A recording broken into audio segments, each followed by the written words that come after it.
Happy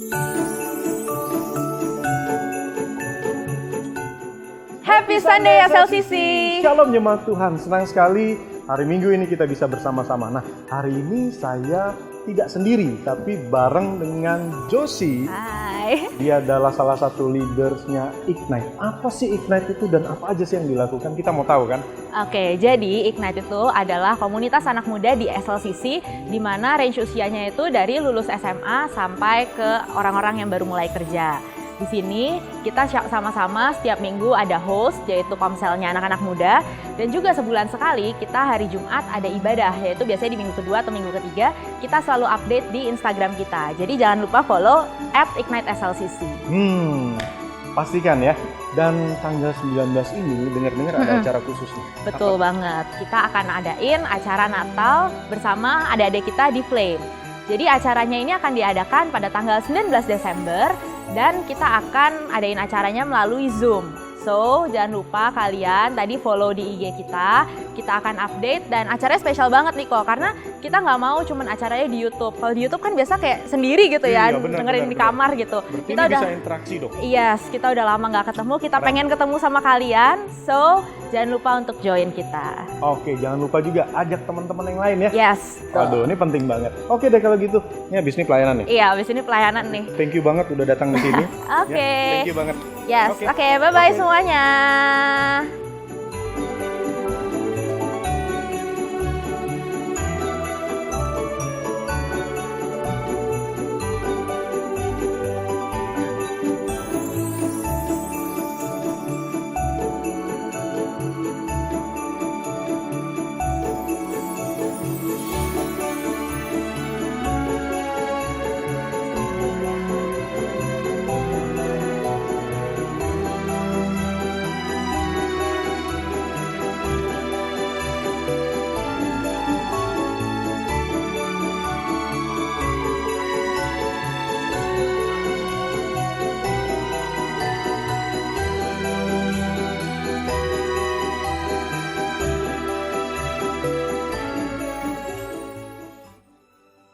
Sebentar lagi kita akan mulaikan ibadah kita. Oleh sebab itu, saya undang semuanya untuk bangkit berdiri. Mari kita berdoa. Kami mengucap syukur Tuhan buat kesempatan kami bisa beribadah pada saat hari ini ya Tuhan. Biar Engkau memberkati, mengurapi kami ya Tuhan. Menyucikan, menguduskan kami, melayakkan kami ya Tuhan. Tuhan, kami rindu, kami beribadah kepadamu, memuliakan Engkau. Namun sebelumnya kami mau berdoa ya Bapak buat bangsa Indonesia. Kami berdoa buat Presiden Jokowi, Wapres, Bapak Ma'ruf Amin. Kami berdoa kepada mereka ya Bapak buat setiap mereka Engkau berikan hikmat sehingga mereka mengambil keputusan, melakukan satu kebijakan demi kebijakan itu untuk terus membangun bangsa ini semakin maju ya Tuhan. Terlebih lagi ya Tuhan, biar bangsa ini berada dalam pengasihan-Mu ya Tuhan. Kami juga berdoa untuk setiap jajaran menterinya. Biar Engkau memberikan kepada mereka hati yang terus mau bekerja untuk rakyat Tuhan. Kami berdoa Tuhan, penyertaan-Mu, perlindungan-Mu, kesehatan, kekuatan bagi mereka semua ya Tuhan. Kami juga berdoa Tuhan buat jemaat SLCC Tuhan. Engkau melindungi, Engkau memberkati jemaat SLCC dimanapun jemaat berada Tuhan. Biar mereka terus berada dalam perlindungan-Mu, dalam kasih-Mu Tuhan. Jauhkan dari pandemi COVID ini ya Tuhan, tidak menjamah, tidak menyentuh mereka ya Tuhan. Berikan kesehatan secara sempurna Tuhan. Usaha, pekerjaan mereka Tuhan, biar Engkau terus menyertai, Engkau terus membuat mereka semakin maju, semakin naik dan tidak akan turun Tuhan. Jadikan setiap jemaat SLCC menjadi terang dan garam dimanapun mereka berada. Kami juga berdoa buat lead pastor kami ya Tuhan, Pastor Soleman Irwan, Pastor Teti. Tuhan berikan hikmat kepada mereka ya Tuhan untuk memimpin SLCC semakin lama, semakin melekat kepadamu Tuhan. Kau berikan hikmat Tuhan untuk setiap jajaran pastor juga Tuhan bekerja sama, bahu-membahu ya Tuhan untuk terus memikirkan kemajuan SLCC untuk hormat kemuliaan nama-Mu Tuhan. Pakai setiap pastor yang ada untuk menjadi gembala, membawa jemaat semakin mengenal Engkau lebih dekat lagi ya Tuhan. Kau pakai semua koordinator pelayan, semua pelayan-pelayan yang ada di SLCC Tuhan. Biar setiap kami juga boleh bersatu hati, bekerja sama untuk hormat kemuliaan nama-Mu. Kami berdoa Tuhan, buat gereja Tuhan, tubuh Kristus dimanapun berada Tuhan. Khususnya yang ada di Indonesia Tuhan, biar kami boleh bersatu hati, kami boleh saling menguatkan satu sama lain untuk kami menjadi terang dan garam dunia Tuhan. Khususnya buat di Indonesia ya Bapa. Berikan kami kesatuan hati Tuhan, kesatuan visi yang dari Engkau ya Bapa. Terima kasih Tuhan, terima kasih Bapa. Dan sebelum kami mulaikan ibadah kami ya Tuhan, kami menyerahkan ibadah kami hari ini ya Tuhan. Biar Engkau terus beracara dari awal, pertengahan hingga akhir Tuhan. Kami boleh memuji, mengagungkan Engkau dengan segenap kekuatan, segenap hati kami ya Tuhan. Kami fokus untuk memuliakan Engkau. Dan ketika firman disampaikan, firman itu boleh menjadi rema dalam kehidupan kami. Dan Engkau memampukan setiap kami menjadi pelaku-pelaku firman-Mu Tuhan. Sehingga hidup kami berkenan di hadapan-Mu ya Bapa. Terima kasih Tuhan, terima kasih Bapa. Kami akan mulaikan ibadah kami dalam satu nama, yaitu dalam nama Tuhan Yesus Kristus. Haleluya, amin. Selamat pagi Asal-Sisi. Sungguh kami bersuka cita Tuhan. Kami datang memuji menyembah-Mu Yesus. Haleluya.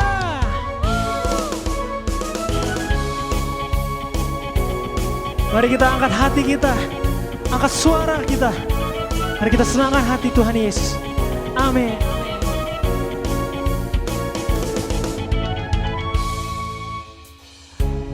Siapa kau bandingkan perbuatannya yang heran?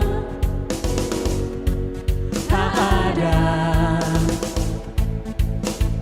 kerajaannya yang terbesar, tak akan tergoyahkan. Semua musuh pun gemetar mendengar nama-Mu Tuhan. Sorak kemenangan sungguh tak tertandingi, tak ada yang setara denganmu. Hanya Yesus Tuhanlah yang terhebat, jauh melebihi dari penguasa di dunia. Kerajaan-Mu kekal,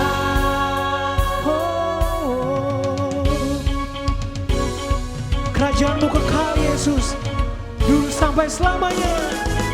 Pada siapa kau bandingkan perbuatannya yang heran? Tak ada kerajaan nyata, kerajaannya yang terbesar, tak akan tergoyahkan. Semua musuh pun gemetar mendengar nama-Mu Tuhan. Sorak kemenangan. Mari bersama kita katakan, sungguh tak tertandingi, tak ada yang setara denganmu. Hanya Yesus Tuhanlah yang terhebat, jauh melebihi dari penguasa di dunia. Kerajaan-Mu kekal.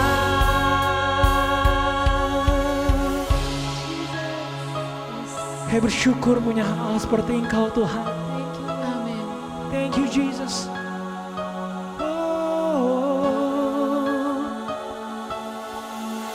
Kami tetap percaya bahwa Engkau yang sumber kekuatan kami Tuhan. Yes. Engkau yang sumber kemenangan.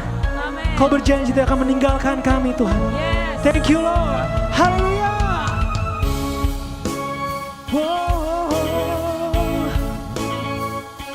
Yesus. Praise you God.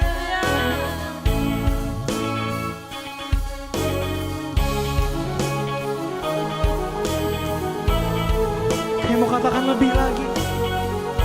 Sungguh Engkau tak ada tandingannya ya Bapa.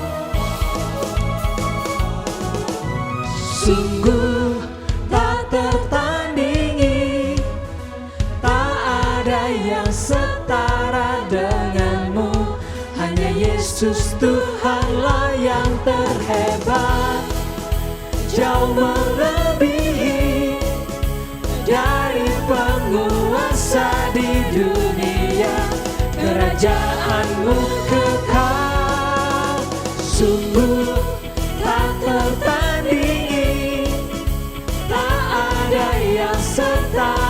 denganmu.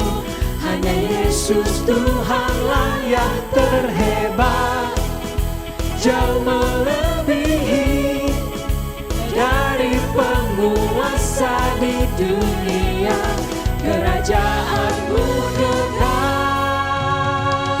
Yes, kerajaanmu kekal Tuhan. We declare right now that you are above all neighbor. Hallelujah. Jesus. Thank you. Peace, bring it all to peace. The storm surrounding me, let it break. At your name, still, call the sea to still, the rage in me to still, every wave. At your name, Jesus, Jesus, you make the darkness tremble. Jesus, Jesus, you silence me. Let's call his name. Jesus, Jesus, you make the darkness tremble. Jesus, Jesus,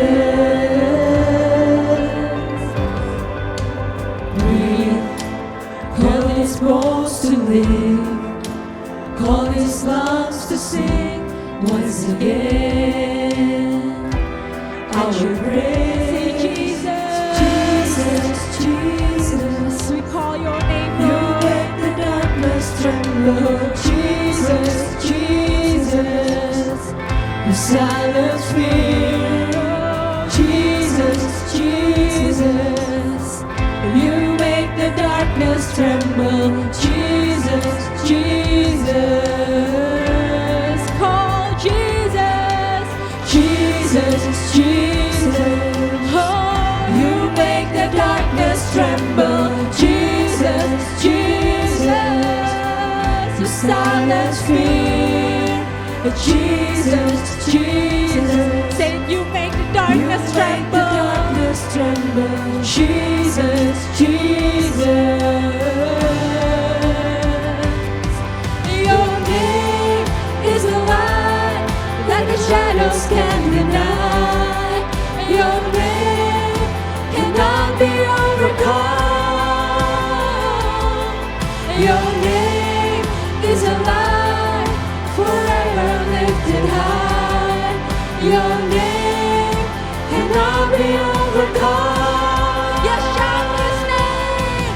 Jesus, Jesus. You make the darkness tremble. Jesus, Jesus. And you silence fear, Lord. Silence fear. Jesus, Jesus. You make the darkness tremble. Jesus, Jesus.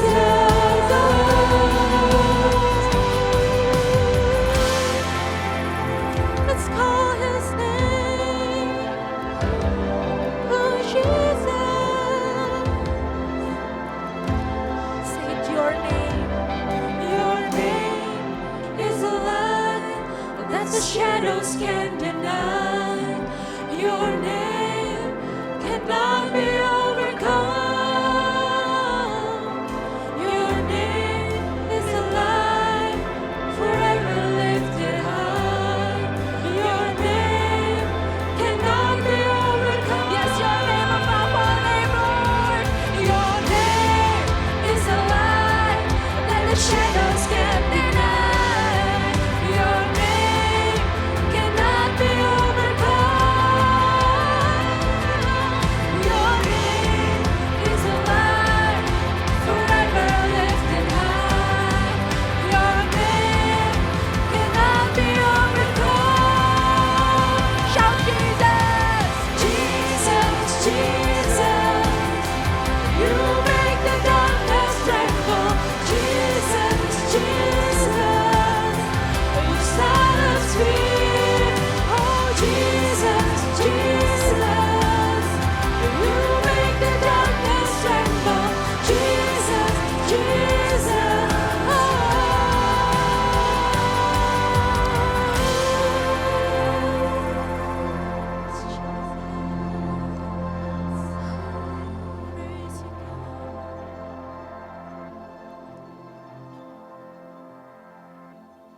Shalom jemaat, senang sekali kita bisa bertemu kembali di hari Minggu ini.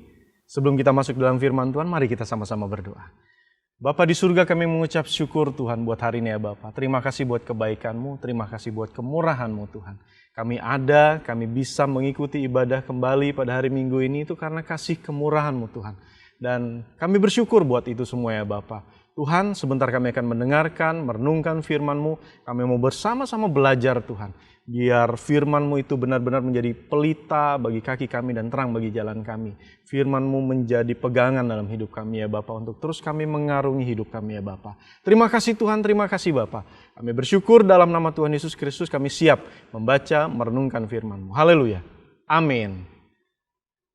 Bapak Ibu Saudara, manusia itu merupakan orang-orang yang bisa dibilang makhluk yang mencari. Tidak ada manusia yang tidak mencari. Ada orang yang mencari pekerjaan, mencari usaha untuk kehidupannya bisa lebih layak. Banyak orang yang mencari popularitas, banyak orang yang mencari harta kekayaan, banyak orang yang berusaha mencari yang namanya kasih sayang, banyak orang yang mencari perhatian, banyak orang juga yang mencari yang namanya kekuasaan, dan lain sebagainya. Setiap orang pasti mencari. Tidak mungkin tidak mencari. Anda mencari, saya pun mencari. Pasti dalam kehidupan pasti akan mencari. Tetapi dalam pencarian ini, orang yang di luar Tuhan pasti memiliki motif dan tujuan yang tertentu. Ada dari antara mereka yang melakukan semua pencarian itu dengan tujuan untuk kepuasan, untuk pencapaian, atau bahkan untuk sebagai pencapaian target atau permintaan orang lain. Motivasi dan tujuannya berbeda setiap orang dalam hal pencarian. Ujungnya selalu tentang kebanggaan dan kepuasan yang tidak akan pernah berujung. Nah, Tuhan sendiri memiliki satu fase di mana ketika manusia itu jatuh dalam dosa, Tuhan memulai satu misinya yang paling mulia, misi yang paling besar, misinya yang sangat berguna buat kita, yaitu mencari kita yang terhilang. Kalau dunia ini dilanda dengan peperangan, dunia ini dilanda dengan musibah, bencana alam, semua orang mencari tempat yang paling aman. Semua orang mencari dan mencari tempat yang paling aman untuk dia bisa berlindung. Tetapi di masa pandemi seperti ini, orang bingung mau mencari tempat yang paling aman ada di mana. Karena apa? Pandemi terjadi di seluruh dunia. Kalau terjadi kerusuhan, orang bisa keluar negeri untuk mereka bisa mencari tempat yang paling aman. Tapi ketika pandemi ini melanda, maka tempat yang paling aman tidak ada selain kita berserah kepada Tuhan. Nah, berbicara tentang pencarian ini, pada intinya mau dalam keadaan seperti apapun, manusia itu mencari apapun untuk kebaikan dirinya sendiri. Tetapi kalau kita melihat misi dari Tuhan tadi, Tuhan mencari manusia bukan untuk kepentingannya, tetapi untuk kepentingan kita.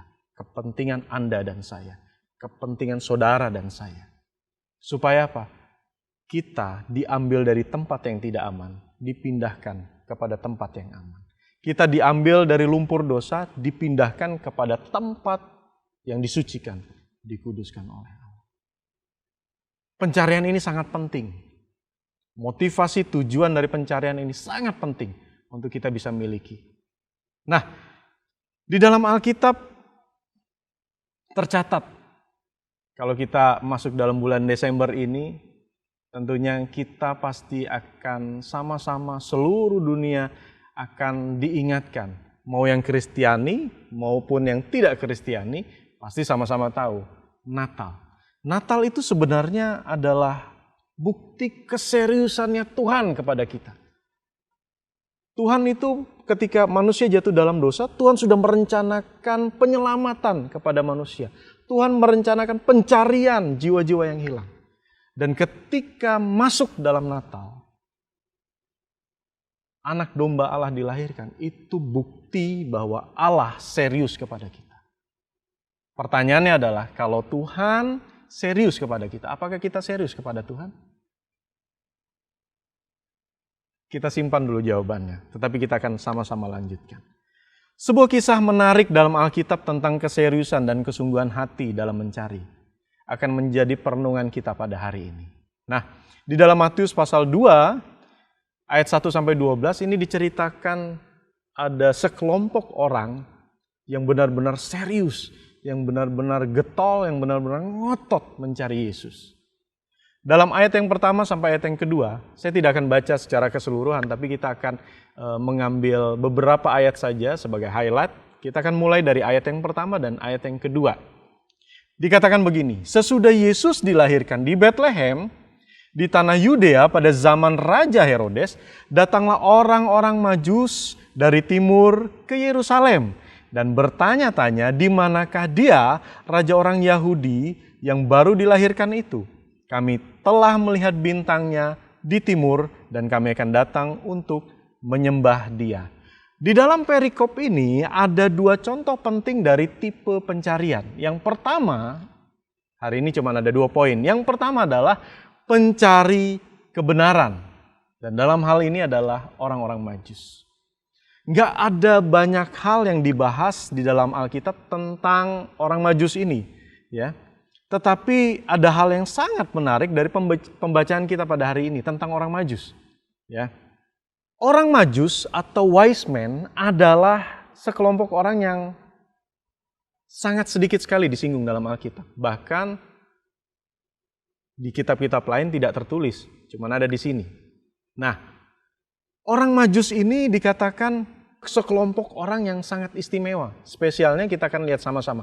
Yang pertama adalah kespesialan dari orang-orang Majus ini adalah mereka tidak banyak disinggung, tidak banyak dijelaskan dalam Alkitab, tetapi mereka Tuhan tempatkan secara khusus, disinggung secara khusus, ditulis secara khusus, dicantumkan secara khusus, posisi mereka berada pada saat Yesus dilahirkan.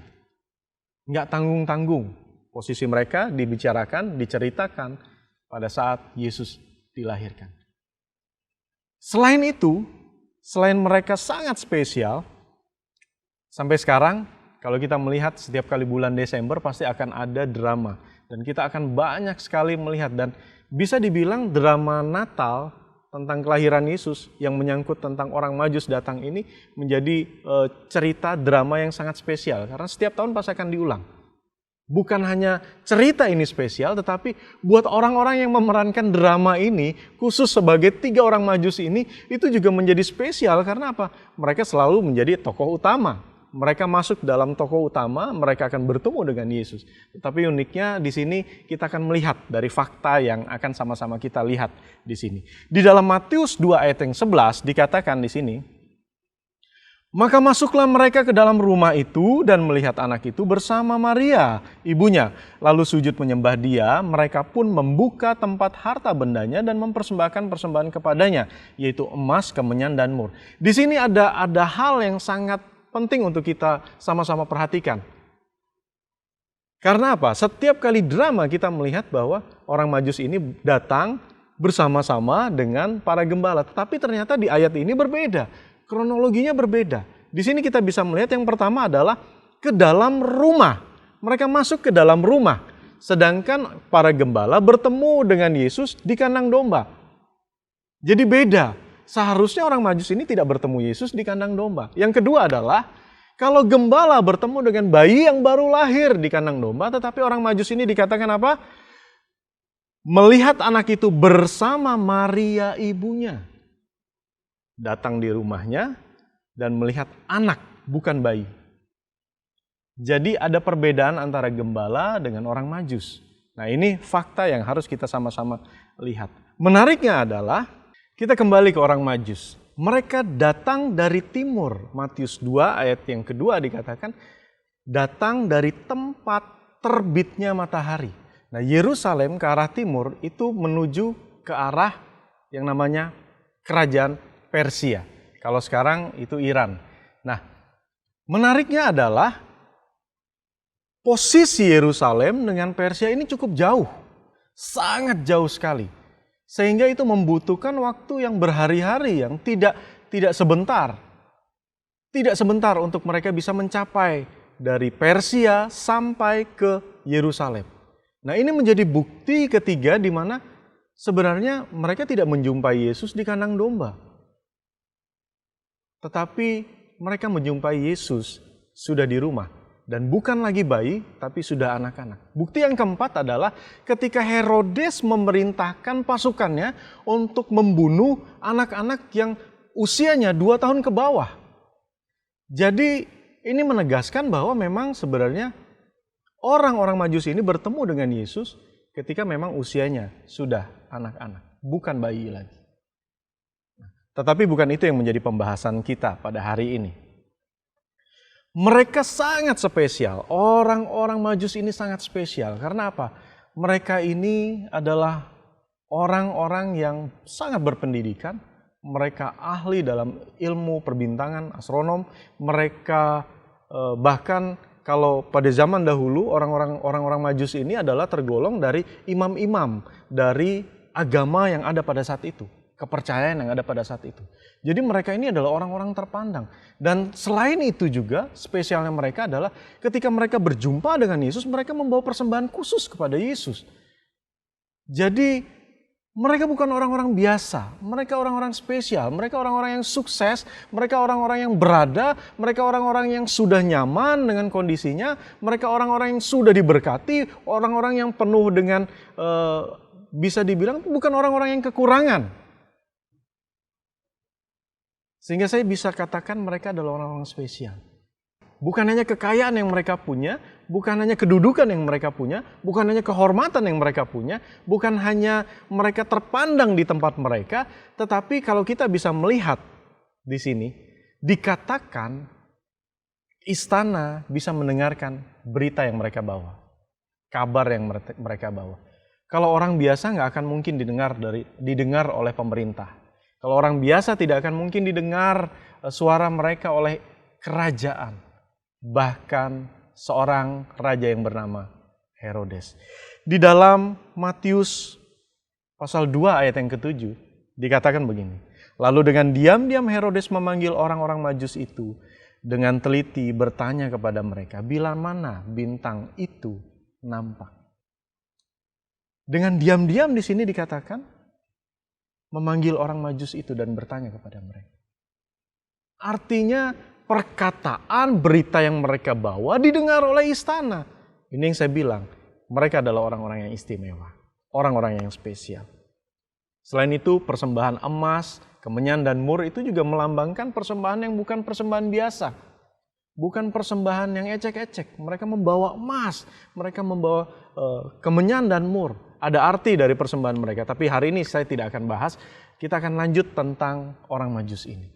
Begitu spesialnya mereka, sehingga mereka didengar.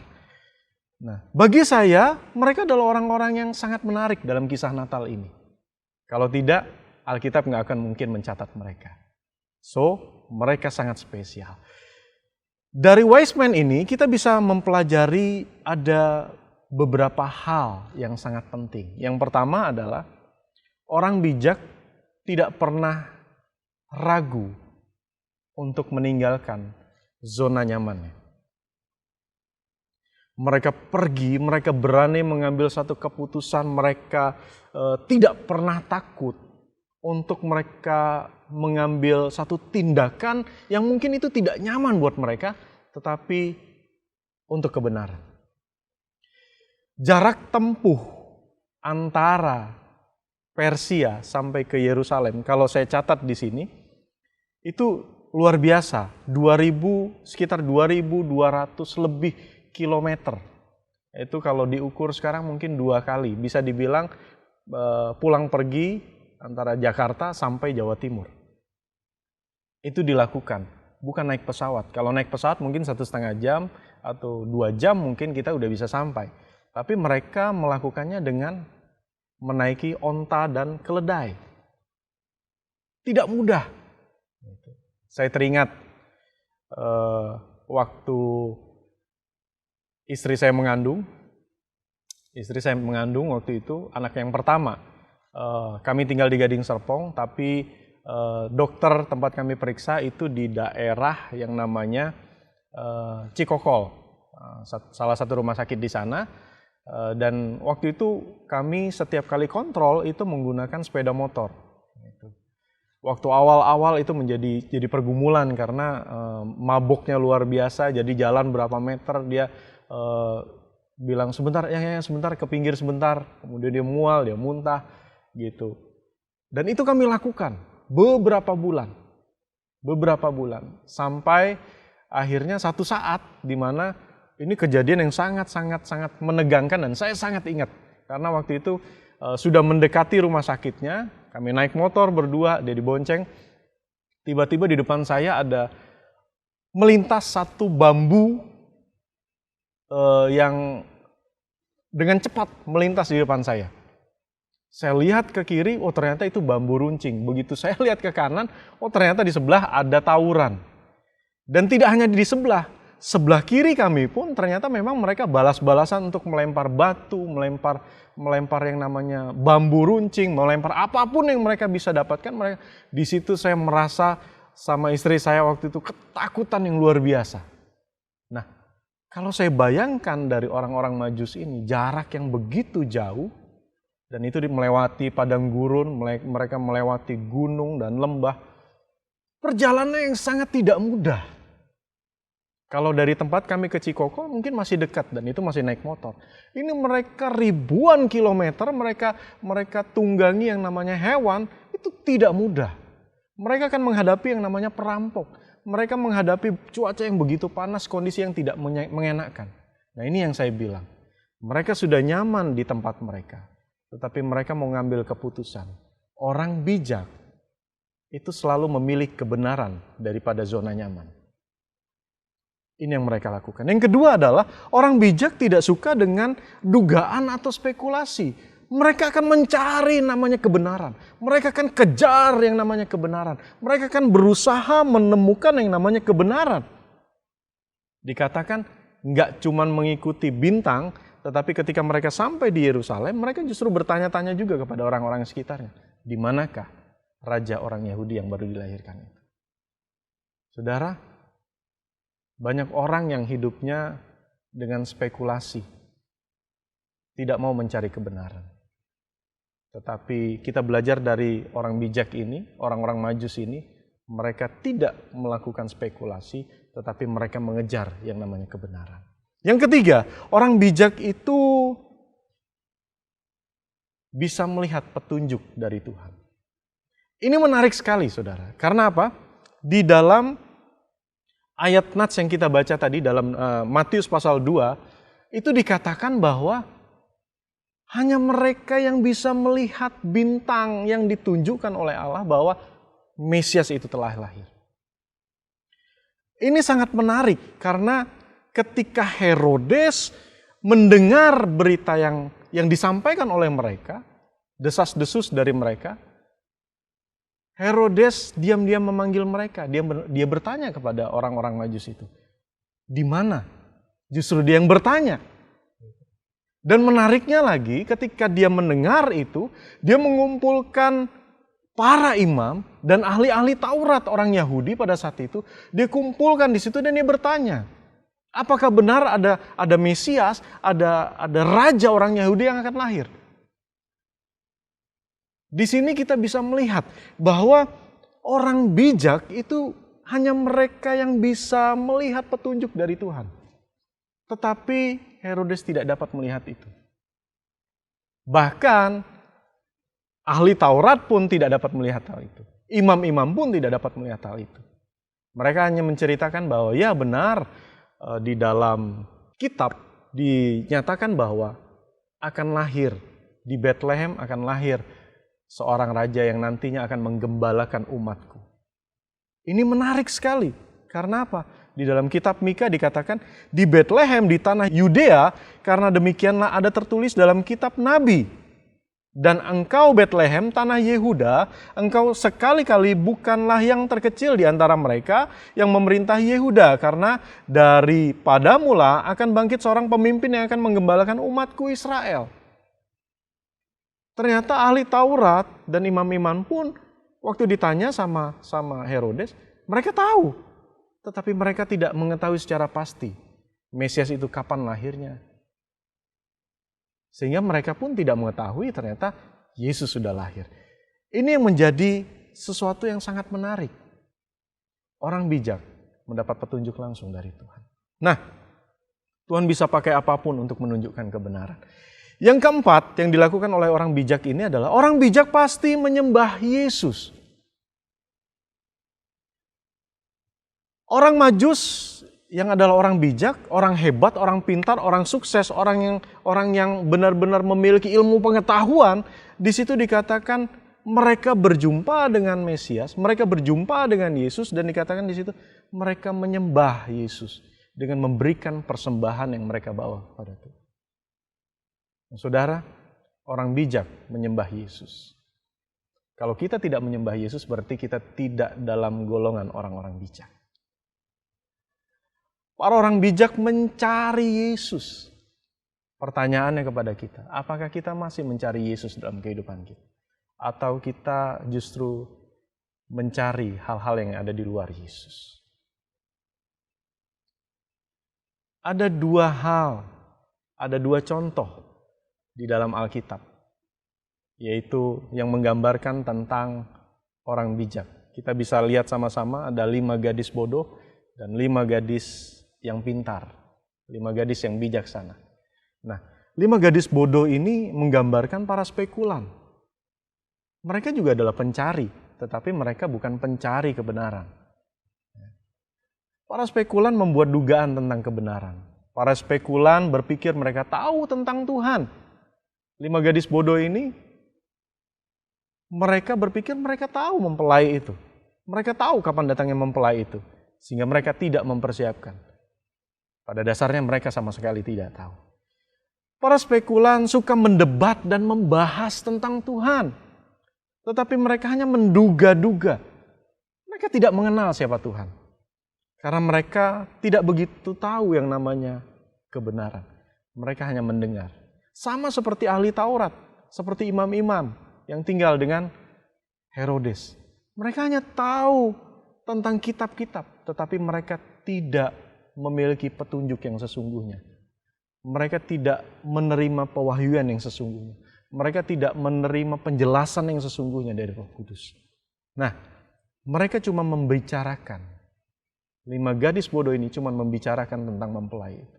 Tetapi kita bisa melihat dari 5 gadis pintar, mereka selalu belajar, mereka selalu mengamati, mereka setia, mereka selalu siap sedia, dan mereka itu menggunakan waktu mereka dengan hal-hal yang tepat dan bermanfaat. Itu adalah orang-orang yang bijak. Tuhan mengasihi mereka yang ngotot untuk menemukan kebenaran.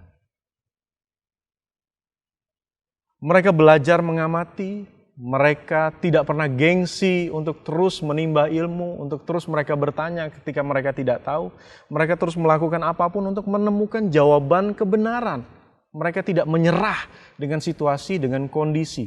Mungkin hari-hari ini kita sedang bertanya-tanya, Tuhan, kami harus berbuat apa lagi? Kami tidak bisa melakukan apa-apa. Usaha kami sepertinya mengalami ganjalan. Kami tidak mendapatkan titik terang. Tapi kita bisa bersama-sama melihat dari orang bijak ini. Sekali lagi, orang bijak bukannya sekedar memiliki pengetahuan. Mereka justru menggunakan pengetahuan itu. Mereka tidak menyangkali kebenaran. Ketika mereka bertemu dengan Tuhan, mereka justru langsung menyembah Tuhan. Ada banyak orang yang dibawa untuk bertemu dengan Tuhan, tetapi mereka menolak Tuhan. Ada banyak orang yang sudah mendengar tentang Yesus, tetapi mereka menolak tentang Yesus.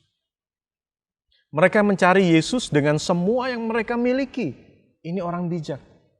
Mereka mencintai apa yang mereka sudah temukan, mereka sudah dapati. Mereka mendapatkan petunjuk yang luar biasa dan mereka mengikuti itu. Tidak peduli tantangannya seperti apa, tidak peduli apa yang mereka ada. Pencari kebenaran adalah orang yang memuliakan Tuhan dengan hatinya dan mementingkan Tuhan dalam jiwanya. Dalam Ulangan pasal 4 ayat 29 di sini dikatakan, dan baru di sana engkau mencari Tuhan Allahmu dan menemukannya, asal engkau menanyakan Dia dengan segenap hatimu dan dengan segenap jiwamu. Sekali lagi saya bilang, pencari kebenaran adalah orang yang memuliakan Tuhan dengan hatinya dan mementingkan Tuhan dengan jiwanya. Jadi orang yang mencari Tuhan, itu pasti akan mencari dengan segenap hati, segenap jiwa. Jika kita benar-benar serius tentang kebenaran, kita pasti akan mencari kebenaran itu. Ketika kita mencari kebenaran itu, maka Tuhan tidak akan pernah membiarkan kita terlewat. Tuhan sendiri yang akan menjadi penuntun dalam kehidupan kita. Dan Tuhan akan membawa kita menemukan yang namanya kebenaran. Karena dialah yang kebenaran itu. Dialah sang kebenaran yang sejati. Orang Majus tidak peduli dengan status, popularitas mereka. Orang Majus itu tidak peduli dengan tantangan. Orang Majus itu tidak peduli dengan ketenaran. Orang Majus itu hanya peduli kepada kebenaran yang menyelamatkan. Bisa saja mereka kembali kepada Herodes ketika mereka ketemu dengan Yesus. Karena mereka bisa mendapatkan imbalan, mereka bisa mendapatkan penghormatan lagi, bahkan mungkin mereka bisa dielulukan. Mereka mungkin bisa mendapatkan harta yang melimpah lagi dari Herodes. Tetapi mereka tidak melakukan itu. Karena apa? Yang penting yang mereka tangkap adalah kebenaran yang menyelamatkan itu. Ketika mereka berjumpa dengan Yesus, kehidupan mereka tidak menjalani perjalanan yang lama. Mereka berubah dan mereka menjalani perjalanan yang baru. Sangat menarik. Contoh yang kedua dalam Alkitab ini, poin yang kedua adalah dari dua contoh penting dari dua tipe pencarian.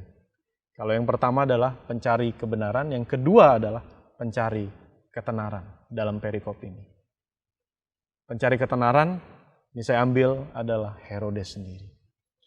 Herodes adalah raja yang berkuasa saat itu. Dia sedang berkuasa, dia saat itu tinggal di istana dan memiliki kerajaan pada saat itu.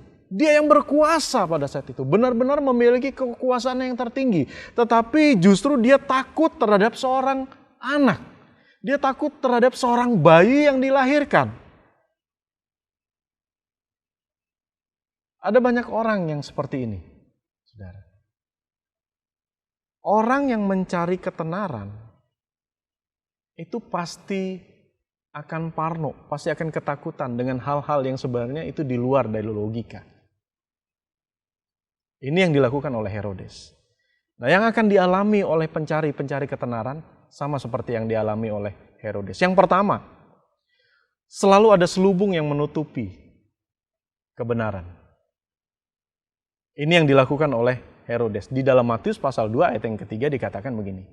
Ketika Raja Herodes mendengar hal itu, terkejutlah ia beserta seluruh Yerusalem. Dikatakan terkejutlah ia beserta seluruh Yerusalem. Di ayat yang keempat dikatakan, maka dikumpulkannyalah semua imam dan ahli Taurat bangsa Yahudi. Nah, ini yang tadi saya sempat singgung. Herodes terkejut, bahkan seluruh Yerusalem pun terkejut. Sehingga apa? Herodes memanggil imam-imam, Herodes memanggil ahli-ahli Taurat, menanyakan kepada mereka karena Herodes tahu mereka yang mempelajari kitab-kitab Taurat. Mereka yang mempelajari tentang budaya Yahudi. Dia tanya, di manakah Mesias yang akan dilahirkan itu? Nah, ini dia. Mereka tidak tahu, mereka tidak sadar, mereka tidak bisa melihat kebenaran itu ternyata sudah ada di tengah-tengah mereka. Mereka tidak sadar, mereka tidak tahu bahwa Yesus itu sudah hadir, sudah lahir di tengah-tengah mereka. Ini yang saya bilang, selubung menutupi yang namanya kebenaran. Karena apa? Mereka tidak mencari kebenaran, tapi mereka mencari yang namanya ketenaran. Sehingga tidak bisa melihat yang namanya kebenaran. Ketika kita tidak menghidupi firman Tuhan yang kita pelajari, ketika kita tidak menjalankan, tidak melakukan firman Tuhan yang kita pelajari, yang kita baca setiap hari, maka selubung itu akan menutupi kebenaran yang ada di depan mata kita. Ketika kita baca firman Tuhan setiap hari, ketika kita merenungkan firman Tuhan setiap hari, tapi kita tidak melakukannya dalam kehidupan kita, maka itu akan menjadi selubung. Untuk kebenaran itu bisa kita lihat. Meskipun selubung itu ada di depan mata kita. Sama seperti Herodes, para imam dan ahli Taurat. Mereka belajar tentang firman. Mereka belajar tentang Taurat. Tapi mereka tidak mengetahui Ternyata Yesus itu sudah lahir di situ. Yang kedua, pencari ketenaran ini selalu akan dikelilingi oleh pencari ketenaran yang lain. Kita lihat di sini. Herodes di sekitarnya adalah ahli Taurat dan para imam. Mereka ini bukan orang-orang yang ternyata menggeluti agama supaya mereka benar-benar bisa mengenal Tuhan, bisa benar-benar mengikut Tuhan dengan sungguh. Mereka bukan mempelajari agama supaya kehidupan mereka menjadi lurus, menjadi benar. Tetapi justru mereka mempelajari agama hanya sekedar supaya tahu, supaya knowledge mereka dipenuhi, mereka bisa dipakai, mereka bisa mendapatkan kedudukan, posisi mereka bisa menjadi orang kepercayaan raja. Bahaya yang seperti ini, saudara. Jika pelayanan yang kita lakukan hanya untuk ketenaran, maka yang akan kita dapatkan adalah kebinasaan, bukan keselamatan. Sekali lagi saya ulang, jika pelayanan yang kita lakukan hanya untuk ketenaran kita, maka yang akan kita dapatkan adalah kebinasaan, bukan keselamatan. So kita harus menjadi orang yang hati-hati. Ketika kita tahu Yesus, kita kenal Yesus, kita membaca merenungkan firman Allah setiap hari, maka kita harus melakukannya. Supaya apa? Kita mengetahui apa yang Tuhan kehendaki dalam hidup kita. Yang ketiga, apa yang dilakukan oleh orang yang mencari ketenaran adalah selalu hidup dalam gelap dan kepalsuan, bukan kebenaran. Matius 2 ayat 7-8 dikatakan begini, lalu dengan diam-diam Herodes memanggil orang-orang Majus itu dan dengan teliti bertanya kepada mereka bila mana bintang itu nampak. Kemudian ia menyuruh mereka ke Betlehem, katanya, pergi dan selidikilah dengan seksama hal-hal mengenai anak itu, dan segera sesudah kamu menemukan dia, kabarkanlah kepadaku supaya aku pun datang menyembah dia. Herodes ini takut terlihat lemah.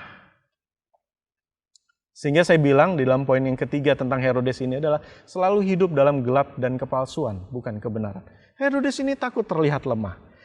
Dia itu raja, tapi nggak tahu tentang situasi yang terjadi dalam kerajaan dia. Dia itu raja yang dikelilingi oleh orang-orang pintar, tetapi dia tidak memahami tanda yang sebenarnya itu sudah Tuhan sudah nubuatkan dari zaman-zaman sebelumnya. Di sini sesuatu yang sangat-sangat ironis buat saya.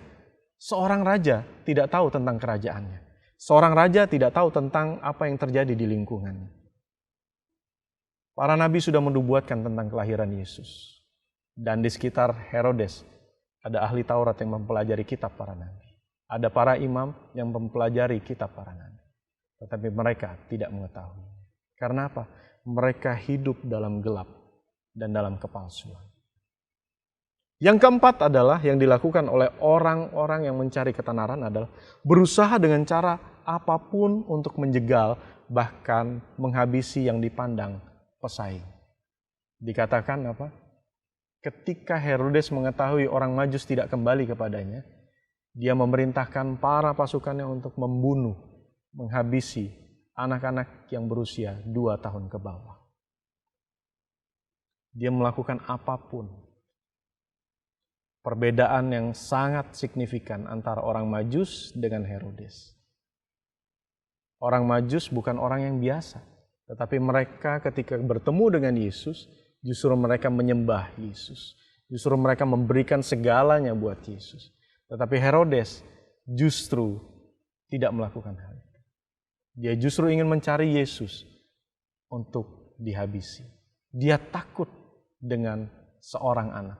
Dia takut dengan seorang bayi. Saudara, inilah yang menjadi perilaku orang-orang yang mencari ketenaran. Berusaha dengan cara apapun untuk menjegal. Berapa banyak orang yang berusaha untuk menjegal orang-orang yang ada di sekitarnya. Secara sadar dan tidak sadar. Itu merupakan orang-orang yang mencari ketenaran. Kita harus belajar dari kehidupan orang Majus, dan kita harus melihat contoh dari apa yang dilakukan oleh Herodes. Kita harus memilih, kita ada di posisi mana. Kita adalah pencari kebenaran atau kita adalah pencari ketenaran. Ada di posisi mana kita saat ini? Hanya kita yang bisa mengetahui hal itu. Mari kita menjadi pencari kebenaran, bukan menjadi pencari ketenaran. Kalau kita ada di bulan Desember, kita mau memperingati Natal, ingat, Natal adalah bukti keseriusan Tuhan untuk kita. So, setiap tahun kita diingatkan dengan Natal, itu setiap tahun juga kita diingatkan bahwa kita juga harus serius terus mencari Tuhan. Kita harus terus serius melekat kepada Tuhan. Kita harus terus mengarahkan hati kita, hidup kita, jiwa kita kepada Tuhan. Tuhan Yesus datang ke dunia untuk mencari kita. Itu sebabnya kita harus menemukan Dia, supaya kita memperoleh keselamatan. Pilihan ada di tangan kita. Hari ini kita mau sama-sama belajar untuk kita mengambil satu keputusan. Komitmen dalam hidup kita. Mari kita berdoa. Bapa di surga, kami mengucap syukur buat firman-Mu hari ini. Mengingatkan kepada kami untuk kami menjadi pencari kebenaran-Mu seumur hidup kami ya Bapa. Sehingga kami terus melekat kepadamu sesuai dengan arahan-Mu, berada dalam jalur-Mu ya Bapa. Ajar kami untuk menjadi pelaku-pelaku firman-Mu, sehingga bukan hanya firman itu datang sebagai pengetahuan, tetapi firman itu yang mengubah kehidupan kami, sehingga sikap, tutur kata, tingkah laku, perbuatan kami mengarah kepada Engkau ya Bapa. Kami rindu, kami menjadi serupa seperti Kristus. Terima kasih Tuhan, terima kasih Bapa. Tiba saatnya untuk Engkau mencurahkan berkat-Mu kepada setiap kami jemaat-Mu ya Bapa. Mari jemaat Tuhan, angkat kedua tangan kita mau terima berkat dari Allah Bapa Surgawi. Tuhan memberkati engkau dan melindungi engkau. Tuhan menyinari engkau dengan wajah-Nya dan memberikan engkau kasih karunia. Tuhan menghadapkan wajah-Nya kepadamu dan memberi engkau damai sejahtera. Terimalah berkat dari Allah Bapa Surgawi, cinta kasih sayang dari Tuhan Yesus Kristus, hikmat penyertaan persekutuan yang manis dari Roh Kudus, yang terus tinggal bersama-sama dengan kita. Mulai hari ini sampai selama-lamanya, sampai Tuhan Yesus datang kedua kali. Dalam nama Tuhan Yesus Kristus, semua jemaat yang sudah terima berkat Allah sama-sama katakan, amin. Happy Sunday, Tuhan Yesus memberkati. Your journey